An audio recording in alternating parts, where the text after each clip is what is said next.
That's right, everyone. We are your irrational fans. This is the Hughes Sports Podcast. Welcome to episode 144 of the Hughes Sports Podcast. I'm your host, Jake Hughes, alongside the old man. Old man, how the hell are you doing today?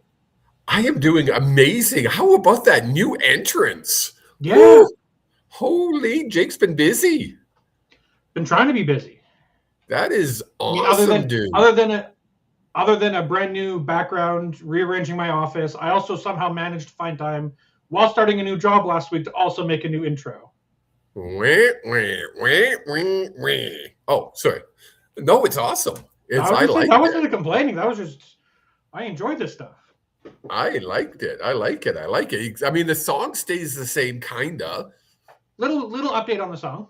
A little bit, but it still has our thing behind it. So I was so engrossed in it, I forgot I had to do this. So you talk. I got to do this first. Yeah, welcome to the Hughes Sports Podcast. Something we never do, and I'm trying to get back into the habit, and I'm going to keep talking about it in the first 2 minutes of our show.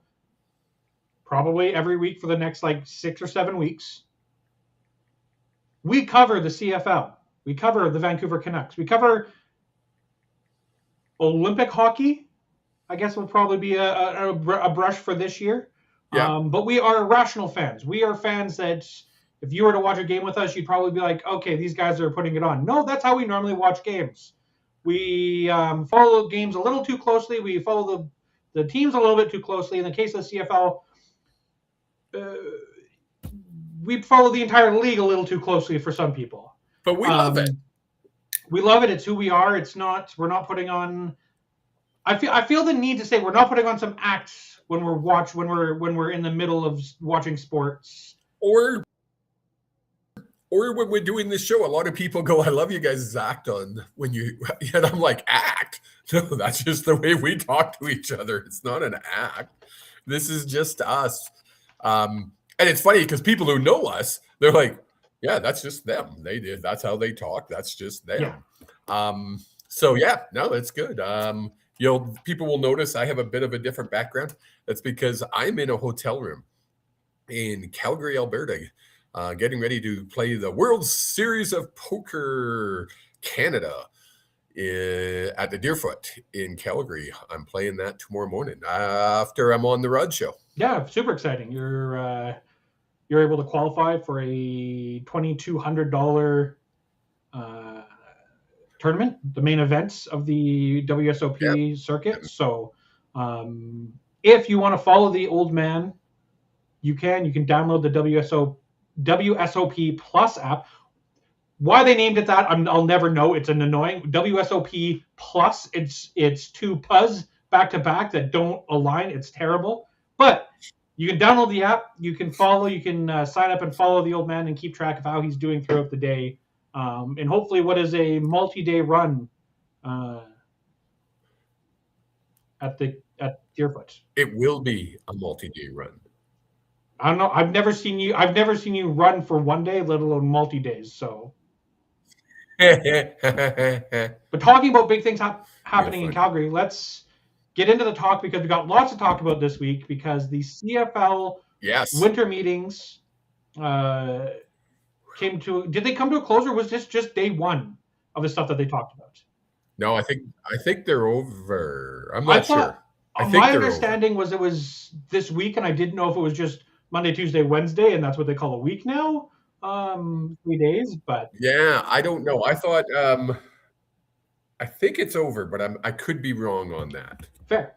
I've been kind of busy. So it's been I'm sorry, I have an article up here with some talking points from it, but I don't see it saying that it's continuing, that it's going to be the end. Well, he gave his news conference, so I'm guessing that was you would assume so. I'm sure there's more conversations to be had, but what are the big takeaways from the winter meetings for 2026? Just I rely quite a bit, obviously, on my buddy, Mr. Rod Peterson of the Rod Peterson Show. And he watched the news conference live, and his notes, the big one is the 35-second play clock will be instituted in 2026 as predicted. But the last 3 minutes of each half, will you still utilize the 20-second clock? Yeah. A hybridization of what the NFL does with their play clock, because they run the 35-second clock throughout the entire game. Well, they run a 40-second. Is it a 40-second clock? Yeah. Okay.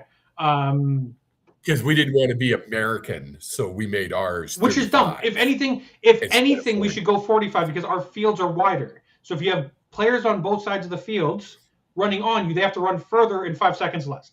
Dumb. Absolutely insane. Exactly. I don't mind this rule. It's going to be interesting to see it play out, but I'm glad they preserved our 3 minutes of the half, especially the second half, where, I mean, let's face it, that's the Canadian game. It's so exciting in the last 3 minutes because you could score 2-3 touchdowns if you manage to clock properly. Now, one of the ones I'm not impressed with is, now they're moving, as everybody knows, they're going to be moving the uprights to the back of the end zone. I don't know if that's good. He doesn't say if that's going to be happening in 2020. That's part of 2027. No, that's 27. That and along with the shorter fields in 27. So the ball will be scrimmaged at the 40 after field goal attempts off the uprights or balls are kicked through the end zone. That's a lot of free freaking yards. 40? Come on. Where was it before? 25? It's only a 5-yard difference. Yeah. 35? 30? I'm 90% confident it was the 35. I'm going to check that. We'll come back to it. I don't hate 40 seem like aggressive. It does, but this, if you look at it in preparation for 2027, because if you're taking it from the 40 and you're kicking a field goal, you only have to travel right now about 20 yards. You've got yourself a field goal. Well, add an extra 15 yards in 2 years. Okay, now you've got room for field goal still. Right. Or to not get a field goal out of the. Well, the problem what I find is you're never gonna have very rare will you have a missed field goal return. No. In 2027 you'll never have it. No, right? Well, unless it's just short and lands in the end zone, then you could. But why? Yeah. Give up the point and take it out to the 40. Unless it's a tie game. Yes, then you will. Right. Speaking of tie games, good segue. Ties will be abolished in 2026. So this is a rule that they brought in after watching the college football do it. In college football, there is no ties. So they play it's the same way. They'll play their 2 mini games. If it's still tied, they'll go to the 2-point conversion from the 3-yard line until somebody misses. I watched a college game this summer, I guess it was, or maybe it was springtime. And they literally, I think, did this. And I think it was 8 2-point tries because they kept getting them or missing them. I understand the idea behind it. And this is the one rule that we talked about before the show today. So you know my opinions. Yeah. I don't love it because it feels very NHL shootout like to me, where it's like, ooh, you won a skills competition. Great. That's not what football is. Now, slightly different because it's football. If they're going to do that, why not go to field goals? It'd even be better. Start at the 10-yard lines and move back. See, I would hate that even more. At least if you're running up, you get a scrimmage play, you can do a bunch of different things. How is this different than penalty kicks or a shootout in the NHL? It's not, but the biggest sport in the world, soccer, footy, goes to penalty kicks. Yes. So why not do field goals? But that's a field goal isn't the same as a penalty kick. Well, it'd be fun to watch, I think. I think you just like watching kickers kick the ball. I think you have a weird thing for kickers. I do. I have this fetish. You have a kicker fetish. I have a field goal kicker fetish. Oh my God. But again, if looking at all these rules, and there are a handful more, one I do want to get into, but if the biggest thing we're complaining about is the changing to a shootout style for the tie that happens once every few years, Yeah. okay. Yeah. Now, the big one for me, I mean, again, expansion has not been a topic this week. He's bullish on it, he being the commish, and motivated about it, but it's a complicated process, he says. Well, like, is this guy an idiot? Like, it's a complicated process? Well, of course it's a complicated. He'd love to see a 10th team by the year 2030. So we got 4 more years. Let's go back to what year did I say? Back when they announced the Americanization. Sorry, not the Americanization, the standardization of the football field 2030 is the merge with the XFL. So they've also come up with a most bizarre thing I've ever heard in my entire life. So when we have hockey, and the NHL hockey players are going to the Olympics, the NHL takes a break so their best players can go and play in the Olympics. Yep. The CFL, in all their glory and all their smartness, says, you know what? We're going to allow our players to go to the Olympics, but we're not going to halt the regular season schedule during the games. That has not been set in stone. That's what he said. If there was a leaning right now from the room, and certainly from the league, it's let's play right through and manage our clubs and our players accordingly. That's not what we've decided. That's right now we're leaning towards that. They have 2 years to make this decision. How could you be leaning towards it? Like, so what kind of thought? Hold it. You and I we're in charge of the CFL. Nobody else, just you and I. We buy it. We buy the entire league, and we run it because we won a huge poker tournament and I became rich. And the Olympics is 2 years away, and we're talking about, well, should we let our players go? And we're like, yeah, you know what? We should let our players go because it'll be good for the league, because they'll say Nathan Rourke of the CFL from the BC Lions. How cool would that be? Oh, but we're leaning towards not halting our season. Which team, now as an owner of a team, we own teams now, which team is going to allow their top players to actually go? So that's where my caveat comes in, because I think it's a dumb idea to keep your season running. No matter what, the Olympics are going to be the focus. But it's asinine. But if, say, you've talked to Paul LaPolice, who is the head coach and general manager for the Team Canada flag football program right now, and he says, yeah, out of the 400 potential Canadians, we're taking 2. And the American program, you go to them and say, hey, how many CFL players on your short list? And they say, 1. And you go to all these teams and they say, yeah, and you do the math and you're like, okay, we'll lose 2% of our entire rosters. But now for Canadians, where else would they get their players? The NFL. Is there that many Canadians playing in the NHL now? Or the NFL? I believe there is. I don't know the statistics off the top of my head. It's not something I've done into. It's literally just something I thought of while we were having this conversation.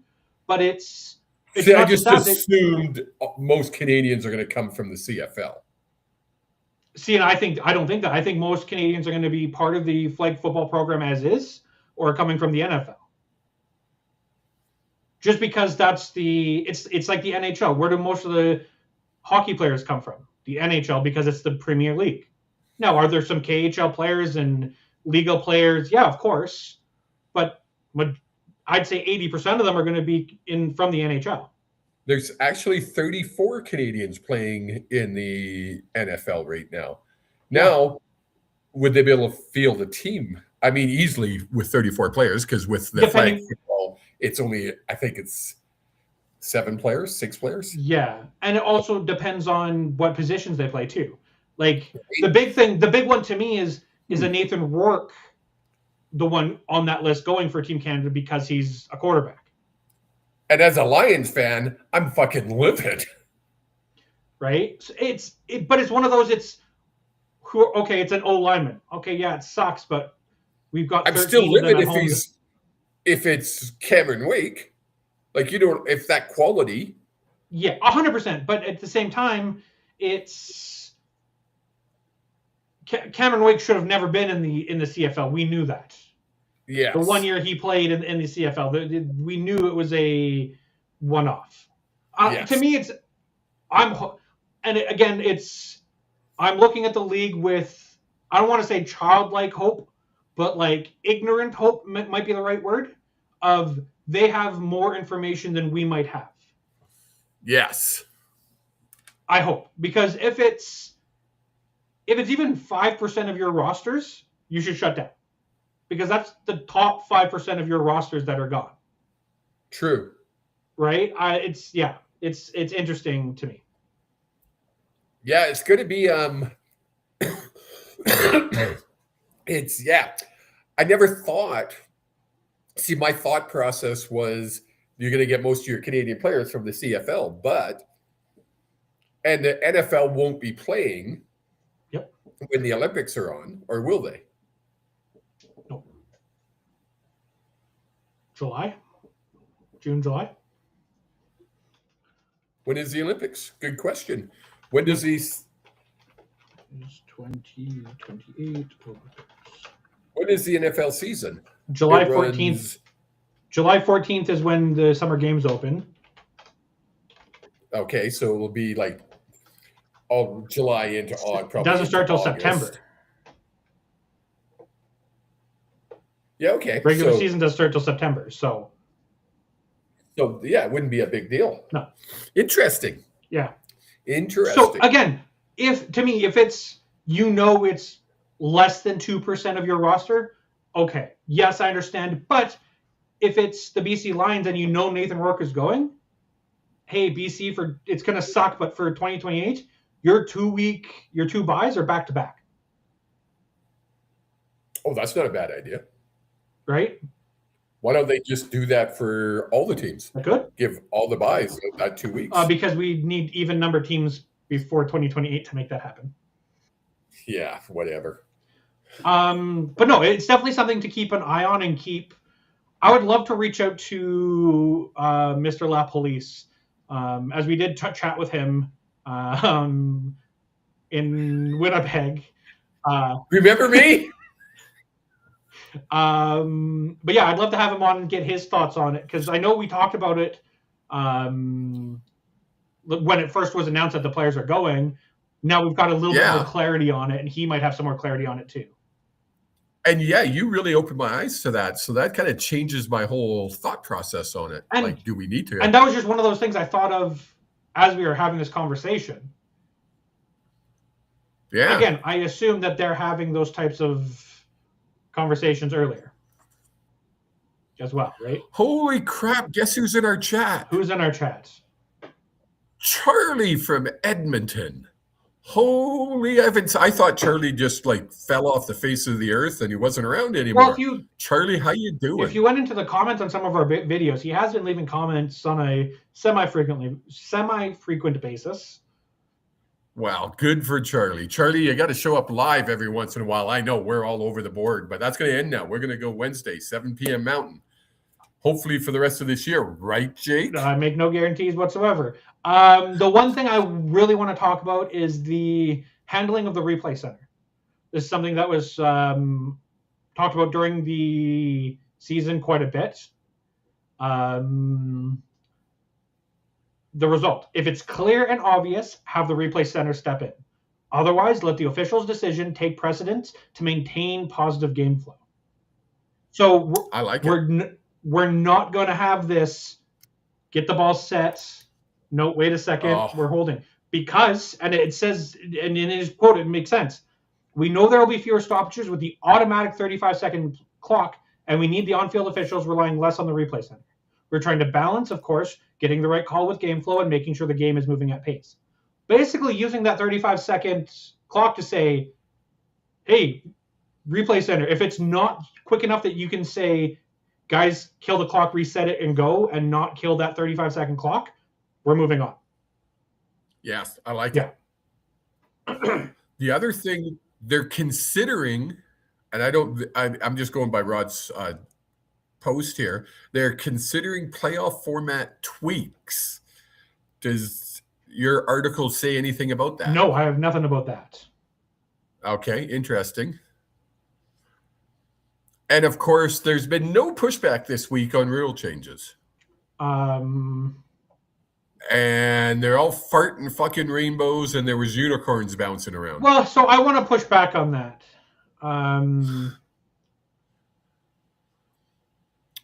These are the coaches and the GMs at these meetings. So this is from Dave Dickinson, GM and head coach of the Stampeders, who is there during the press conference because it's in Calgary. Quote from him, I'm in the business of making this league better. I am. So I'm just trying to do my best to make it better, and we'll see how things go. How many stick and how many don't. The talk about 60 touchdowns, where are they getting that from, queried Dickinson? I have no idea, and I don't think you can actually predict that, to be honest. But at least I'm going to listen. Sure. I'm going to do more listening than talking, which is hard for me. But I'm definitely going to listen and let them present and see where their thoughts came from. That's not resounding support of saying, let's go, these changes are going to make the league better. It's, you haven't convinced me, but you also haven't stopped my worrying. Exactly. Hey, just because we don't get the chat from our X feed anymore on our program here, if you're watching on X, you can comment. I have the chat up in X, and we have like 42 people watching on X. So if you have something to say on X, join us. We're interactive here. And despite how he looks, the old man doesn't bite. Well, I do. So I could see your comment. That's weird. That was why I was testing it. So I think we can get comments from people if they chat in on. We just can't see the numbers. We just can't see the numbers, which is fine. Okay, which is fine. Carry on. Anything else in the world of CFL? Yes, there is something else I wanted to get your thoughts on. Sorry. It wasn't. Yep. It moved around on my list and now is not working properly. But the CFLPA report cards came out. We did kind of a brief overview of them. I know you've dug deeper because I actually listened to the Rod Peterson show the Thursday after we had our show here. What are your thoughts on the quote-unquote backlash from the report cards? Well, and as I said on the Rod Peterson show, you know what? A lot of people are saying just don't make them public because it embarrasses teams. Well, if you're not making them public, then don't do them because teams will just ignore it. Making it public is forcing teams, and I'll use the BC Lions because let's face it, they finished 9 out of 9. They had the worst the worst report card of the league. And it sucks, but it's forced the owner of the BC Lions to renovate a building that they're only going to be in for 2 years. Yeah. Right? He's put in a way better workout facility there. They're improving the kitchen there. And that's just until they get a new facility. Remember we were talking about 3 to 5 years they're going to have a new facility. Hopeful to have a new facility, I believe, is the wording on it. But Rod called you irrational again. Thanks for tuning in, Roddy. I own it. He coined it. We owned it. Yeah, it's not. The thing is he tries to use it like an insult, and we're like, yeah, no, we are irrational. There's been many times on this show where we're like, I wish I could just watch a sport and not get emotionally invested. I can't do it. See, I can do it for teams I'm not a huge fan of. Like, yes, the girlfriend's a Flames fan. I can watch those games and cheer for them to win, especially now because it's beneficial for the Canucks to have the Jets and Flames win more. Well, yeah, exactly. But I'm not as irrational about it. I watched a few of the college playoff games, and even though I had a team that I decided I was cheering for, I didn't become overly irrational. Notice I said overly. I was still a little bit, because I was like, I got to pick a team. I can't just watch this for the sake of watching it. No, 100%. Like, no matter what I'm watching, whether it's like I've watched BMX races, and it's like, I'm choosing this person. Why? I don't know. I like their name, or I like their helmet, or their bike looks different. Yeah. But then I'm cheering for that person because I've made up my mind that I'm cheering for this person. And we become irrational. We're good with it.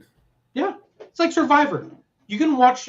There are some people who watch Survivor and don't pick favorites. And I don't understand that. Why would you do that? Why would you watch anything and not, like, if you're going to watch any type of competition? Yeah. I could watch chess and I'm still going to go, I want that guy to win. He looks really nerdy. But I also think that it might root back to how competitive we are. Like, we've talked about it before on this show, and you have a famous saying. Which one? I have a lot of famous sayings. If I was any better, I'd be twins. No, yeah, okay, that one, yeah, I use that one a lot. Or I had to promise I would never coach. That's true. But no, I was thinking, show me a good loser and I'll show you a loser. Yes. Like, I don't care if I'm playing for $20 or I'm playing for $150,000. Fuck you, I'm trying to win. No matter what. No matter for what. Always. Let's talk about that irrationality, because I think that's everything. Kind of put a bow on the CFL side of things. Perfect bow. Let's talk about this Vancouver Canucks team. Why? Let's talk about the good news first.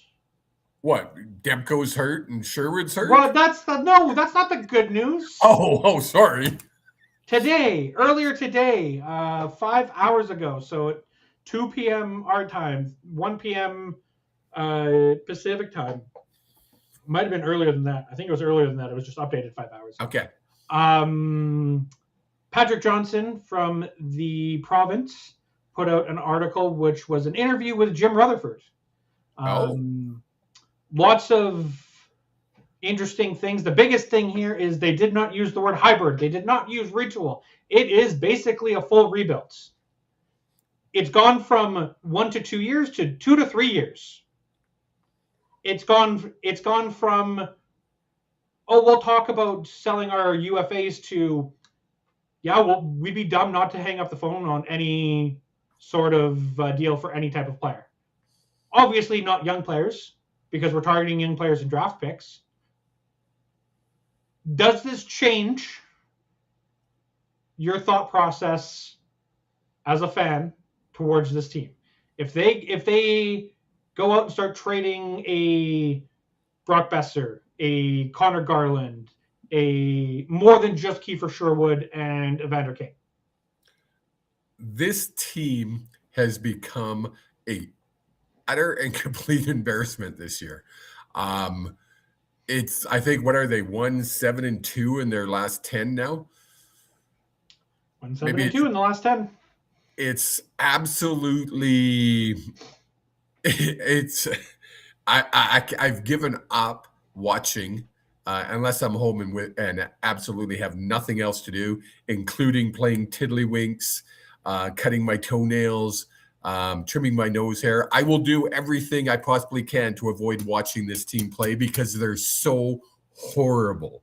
So we've discussed this for so many years, and I was always the one saying you can't just Yeah, blow up the whole effing team. This team is horrible. There's no redeeming qualities. Every person on this team has given up. There's not one player. Besser sucks. He's been playing like a freaking 90-year-old man. But Besser, from the inception of his Canucks playing days, from the very beginning of his playoff NHL career, Brock Besser has not been a play driver. He has not been a playmaker. He is get into the zone, find open space, and make a shot. Because he's not fast. He's not crafty. He's got to be playing with good talent to be good. This is the softest team I've ever seen. And I've seen some pretty bad Canuck teams. Nothing compares to this. I don't know if you saw the thumbnail for today's show. No. It was the picture of Marcus Pettersson fighting against Max Domi in Toronto. I'm just going to look this up. I want to get this right because I just want to. Marcus Pettersson, who is 1.96 meters, which I don't know what that is in normal. That is 6'5", versus Max Domi, who is 5'10". You know who won that fight? Probably Domi. Yeah, definitely Domi. You know what? I've given up on this team, and you can be my witness. I have never, ever been Team Tank. No. And there's no guarantee finishing 32nd is going to get us Gavin McKenna. There's no guarantee because the stupid effing lottery. No, but if you finish in 32nd, you're guaranteed a top 3 pick. If we suck this bad and don't get 32nd, or we do get 32nd and don't get first pick, this team is just it's a curse. It's like it. I don't know what to even. I feel bad for this Sekeres and Price's the Taylor, Donnie and Dolly, who have to cover this team and talk about this team on a daily basis because, yes, they talk about other stuff too, but their main talking point is the Canucks. And oh my God, it's so depressing. Yeah, Trent says lottery will kick your ass. It will go to an American team. Not that it's fixed. Well, I mean, the first American team has a 9.5% chance of drafting first overall. Right this second. Because Calgary has 11.5, Winnipeg has 13.5, and the Canucks have 25.5. Canucks need to have about 75% to be able to make this work. It's called Canuck luck. You know this is not Buffalo Canucks. We come into the league in 1970. Buffalo Canucks.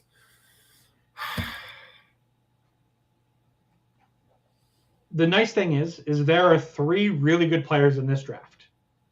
There are 5 solid players in this draft. So, like, even a top 5 pick is going to be a solid player. Yes. A top 3 gets you a great player. Could be a great player. Top 2 is where you want, though. You either want Gavin McKenna or Keaton Verhoff. Yes. Well, even Ivar Stenberg is fantastic. Yeah. I'm tanking for Gavin McKenna. You've seen me on Twitter. People who follow me on Twitter see I'm having fun with the Flames Twitter peoples.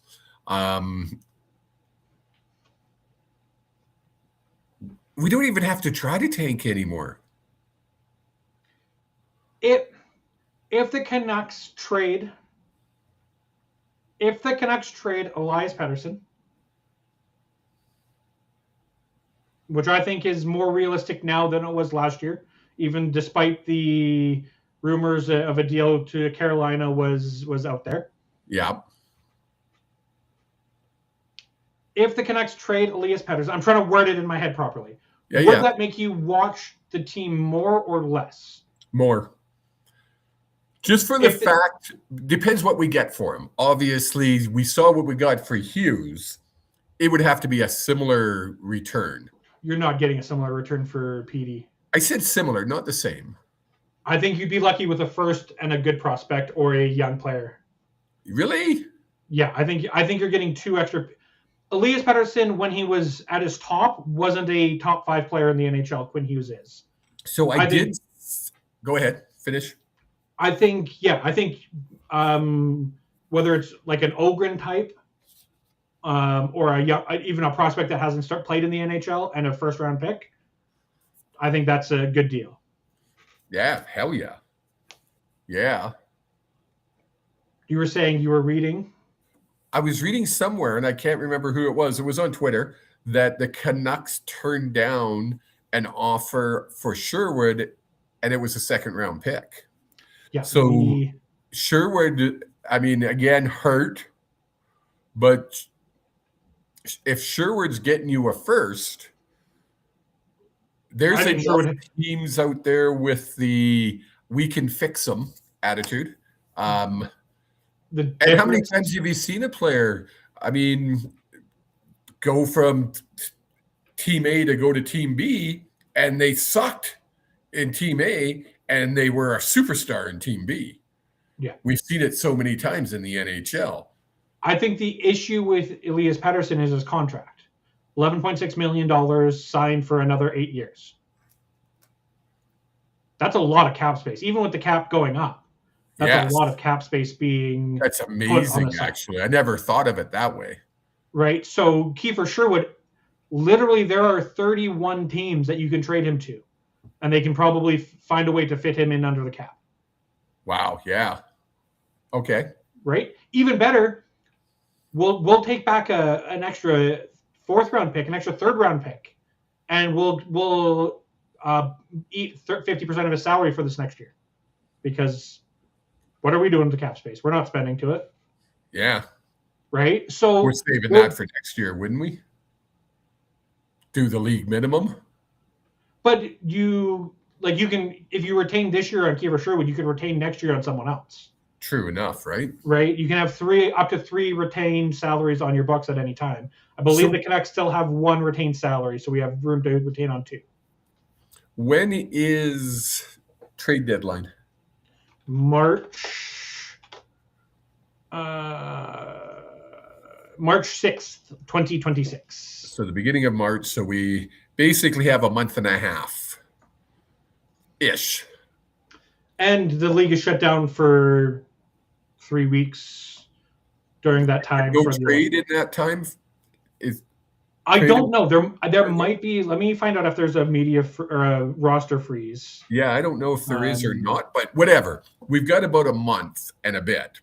How many players do we dump? So yeah, it's from the February 6th to 24th, but it doesn't say. It just has regular season pauses. So I don't know if there's a roster freeze during that time. We'll have to check that. How many players do we dump before the trade deadline? So I think you realistically, I'm going to pull up the cap friendly here, not the cap friendly, Puckpedia. Realistically, I think you've got Kiefer Sherwood gone, Evander Kane gone, one of DeBrusk, Brock, or Petey. One of those 3. Say that DeBrusk, Besser, and Petey. Okay. If Connor Garland does not want to be sticking around for a rebuild, I think you've got to let him go. How old is Garland? He's 29. He signed until 2032. So he's getting up there. Right. I think if Connor Garland's okay staying, I think you keep him. I think he's a great locker room guy. Everyone that talks about him loves him. Yep. So I think you keep him. I think Marco Rossi's young enough. Philip Hedl, I don't know if you can trade him and if he's even coming back. Beluga, if you can trade him, I would. So let's say that's 4. Myers, if he wants to go. Marcus Pettersson, if he wants to go, yeah. Okay. Marcus Pettersson, if he wants to go. If they both have no movement clauses, so if either one of them want to go, you find a deal and make it happen. Now, Trent asks a great question. Here's a great question for you, because you're the nerdish one in this group when it comes to do you trade for talent? Do you trade for picks? Picks. Yeah. If your timeline is 2 to 3 years away, you get as many first round picks in this year and next year's draft. What's realistic for this year? Looking at that list of players you said, right now we have 3. Right now we have 3. I think you get 4. We have 2. Only because we pick if we finish in 32nd. There's a team that Ottawa has to forfeit theirs. Yeah. Right. So we would pick first again, which is technically, yeah. I don't count that. I think that's a technicality. Well, it's still the 32nd pick overall. Yeah, but 3 years ago that was 2 picks, and 5 years ago that was 2 picks into the second round. At that point in the draft, is it really that big of a difference? Probably not. Probably not. So right now we have our pick and Minnesota's pick. That's it. No, we have 3 picks. No, we assume we're going to get one for Sherwood. We assume we can get one for Evander Kane.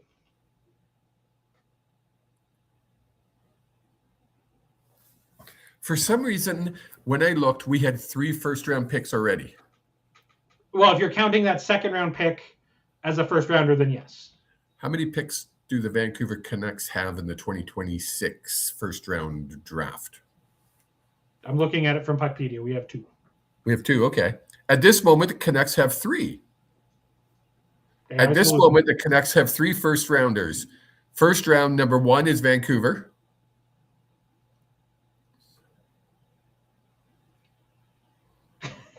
AI is hallucinating.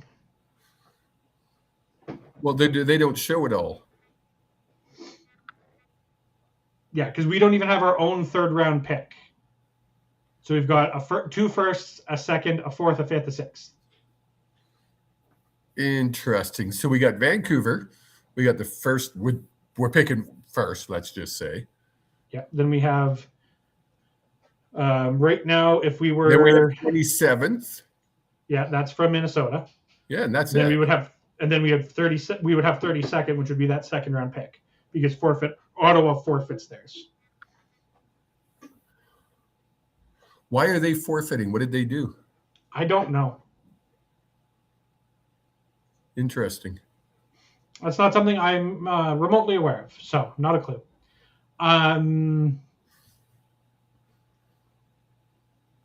So you think we could end up with 4? If you think Kane can get us a first? Yeah, retain 50%. Yep. So you've been doing a lot of gummies today? Nope. Okay.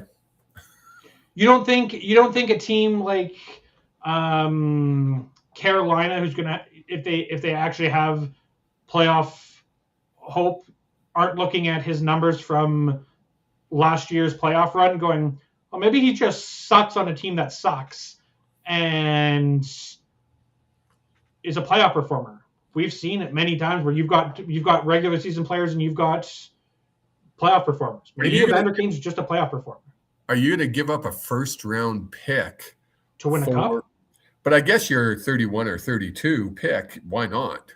Yeah, right. Like that's the point you got to look at it. It's like, okay, maybe we give up the 30. Worst case scenario, we give up the 31st pick for Evander Kane, who might win us a cup. Yep. I'm okay with it personally. If the Canucks were at that point, it's like, yeah, take a flyer on them.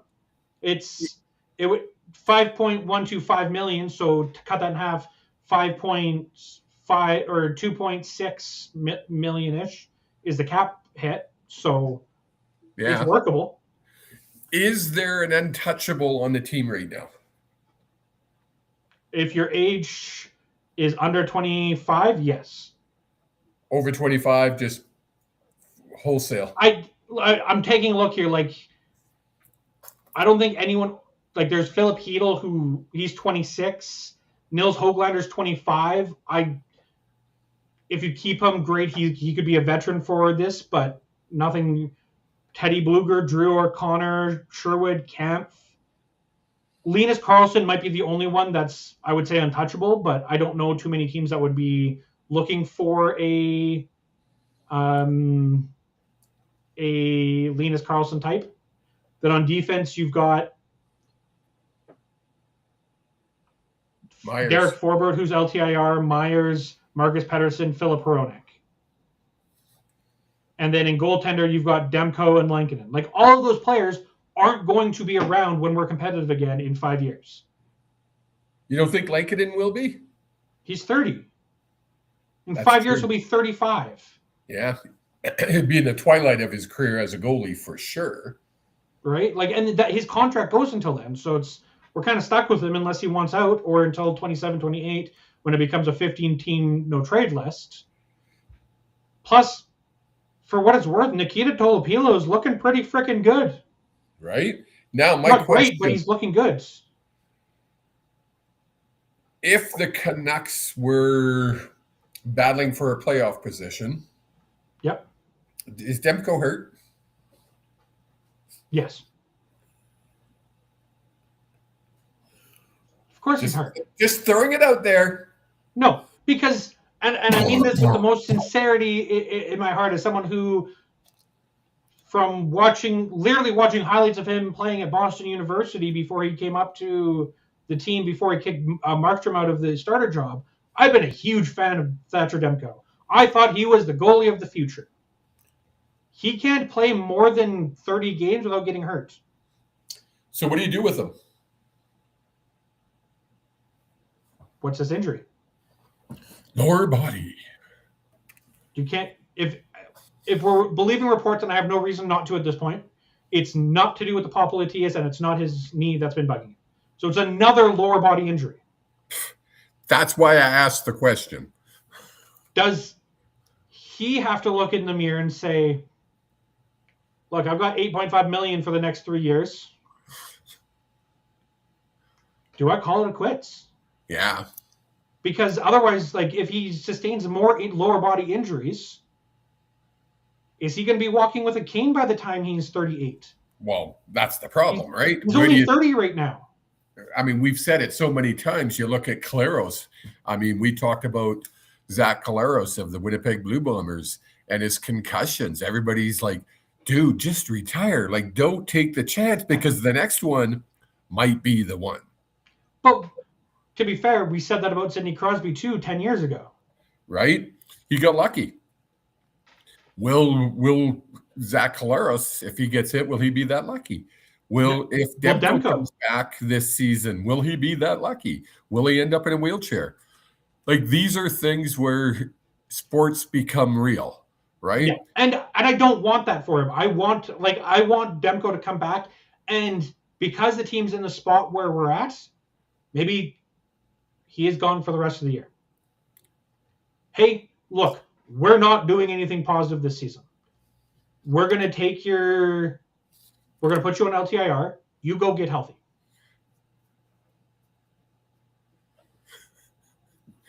Charlie's getting mad at me again because I was bugging his old man. Fair. And I did see Coach. What's our coach's name? Blank. Blah. Adam. He won't be coach for much longer. Adam Foote. Yeah, we're gonna fire another coach. I did see him when a reporter asked, "Do we shut Demko down for the year?" And he said, "It's a possibility." Like, we've got what? I'm trying to figure this out. We've got 36 games remaining. That's it. 36 games. God, that seems so long. I'm so glad I'm traveling for all of February and I don't have to worry about February's the best time to be watching hockey. No, well, that's only because we're shut down for the NHL is shut down from the 5th to the 26th or something. That's true. Then we got March and April. Oh, then it'll be over. Thank God. And then May we start football. Yay. PC. Talking about Adam Foote, and I'm glad you ended up bringing him up. First off, I want to pose this question to you: is this the worst Canucks team of all time? By far, this is and I've watched this team since 1970. Yep. So, has there been teams that with worse records? Yes.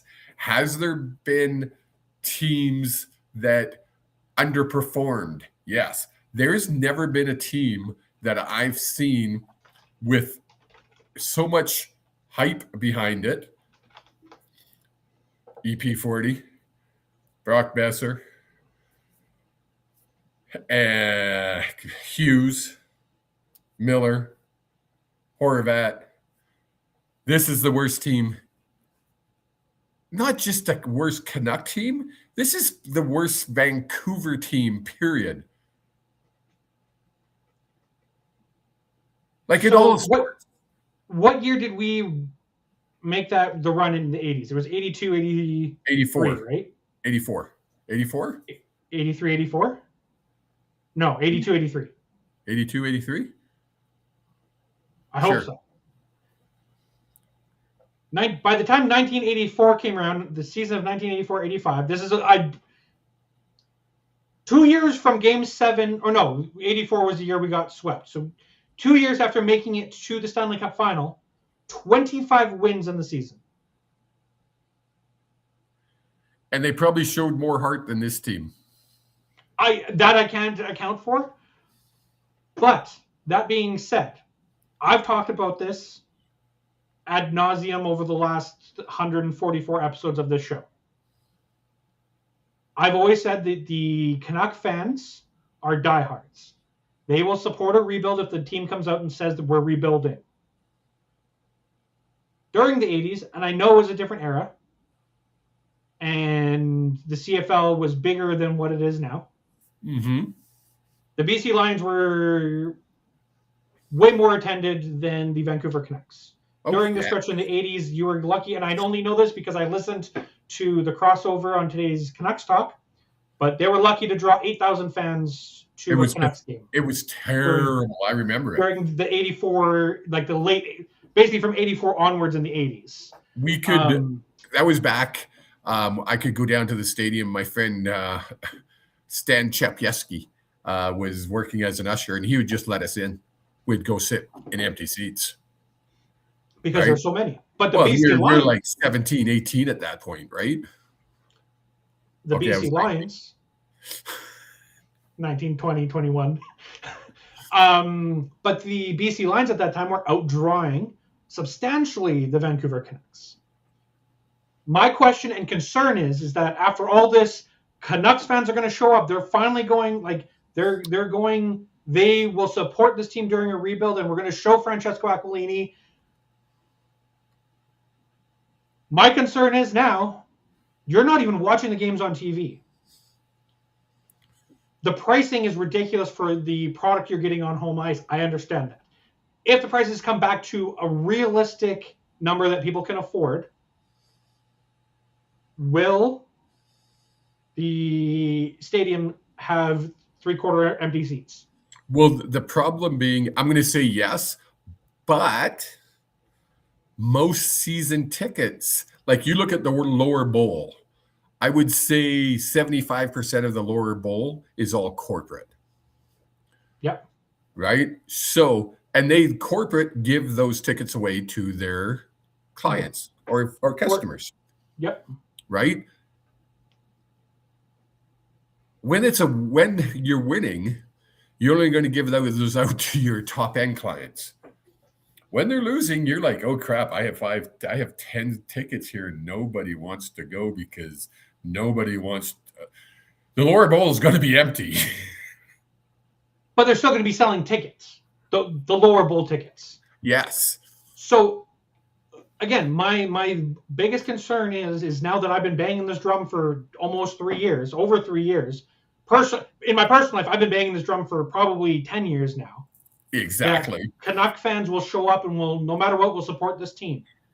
Am I about to be proven wrong over the next year or so? Well, I tried to tell you that earlier this month, and you told me I was crazy and I can go back and get the clip, and that this fan base is loyal. Well, you don't remember the 80s because you weren't around. But that was also 40 years ago, and 40 years ago, the CFL was a way more hot product. Well, and these Vancouver, let's face it, is a different city now in 2026 than it was in 1985. Yeah. Right? It's more of a head office corporate city than it ever was back in 1980s. In the 80s, it was you and I buying tickets. Yeah. Well, guess what? When you can't handle watching it on TV, we didn't have that choice back then. We'd get one game a week, maybe. So you bought tickets to go see your team when they were home. Yeah. But when they sucked, I didn't want to spend $20 on it. That was a lot of money to me. I could go out and get drunk on that money. And now you're looking $100 for one ticket. Yes. You're looking $200. You're looking $300 to $500 for a night out to a Canuck game. Yeah, which is ridiculous, but it's the standard across all major Canadian markets. It is. Like going to Edmonton, it's the exact same thing. Now, the average fan won't spend $500. Let's go $300. Let's say you're cheap and you just buy your tickets and you pre-drink. And you get drunk beforehand and you show up and eat a thing of popcorn and that's it. The average fan isn't going to want to spend $300. It's just that simple. Yeah, it's the same conversation. I know we dip into it every now and again here on the show, but WWE, I don't know how closely you've been following a lot of the behind the scenes stuff. Follow a lot of podcasts that talk about it. Yeah. But TKO priced themselves out of the market. But in 2025, literally in an investor's call, like a call to media and public, was anyone could listen to it, said Vince McMahon was great at running the WWE. But his problem was he priced it for families to be able to afford it. Yes. You know why I'm a WWE fan? Because we could afford to go. Because of him right there. Right? Why were you a wrestling fan? Well, because of him up there. Well, and like if he was here, I'd be pointing that way. Because we'd be on the third screen and there'd be three of us. He was a wrestling fan. That's why I'm a wrestling fan. And it's one of those things. It's the. Why are you a Canuck fan? Well, because I refuse to change my allegiance ever, despite some people on this podcast. I've never changed my allegiance. 2004. Are you allowed to have a second team if your team's out? Game 6? Game 7, you're allowed to have a team when your team's out. Yeah. You can also plant a hat behind something because you knew your team was going to lose. Actually, I don't think you have little faith. I think that hat just happened to be there. Yeah, the hat that you never ever wore just happened to be there. It was your mom. Yeah, okay. And on that note... no, we can't wrap it up yet. I know we're hitting an hour, but last week you gave me a number. That number was number 5. Oh, right. I tried to make a quick video today, but I ran out of time coming up with a nice little segment for this. But it is the draft deep dive on Ethan Belchetz Belchetz. I still don't know how to pronounce his name. I've come across Belchetz. 3 different pronunciation of his name, so I'm going to go with Belchetz. He is a massive 6'5", 225-pound power forward. Are you googling? Are you googling how to pronounce it? Nope. I hate the fact that I can hear you type.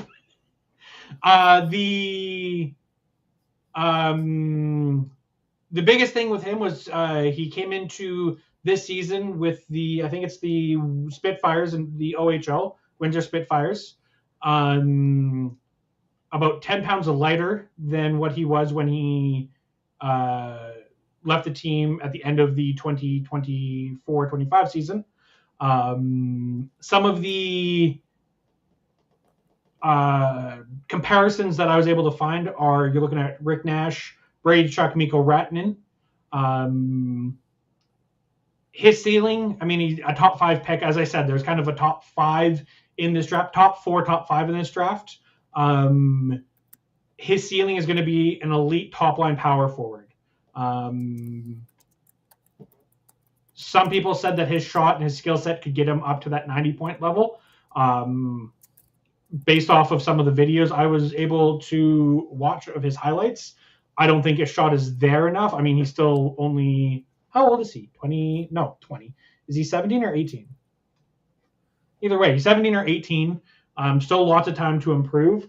I don't think he's the type of player that will be drafted this year and playing in the league next year. I think he's got a couple years of cooking to be done. Do we need that, though? Sorry? Do we need somebody to be able to play in the league next year? I don't. I think you take if somehow the Canucks get a 1st overall and a 5th overall, I think you just take the best player available. A few of the prospect reports I found talked about his high IQ, that he's thinks the game very fast, and that despite being 6'5", what did I say, 6'5"? Yeah.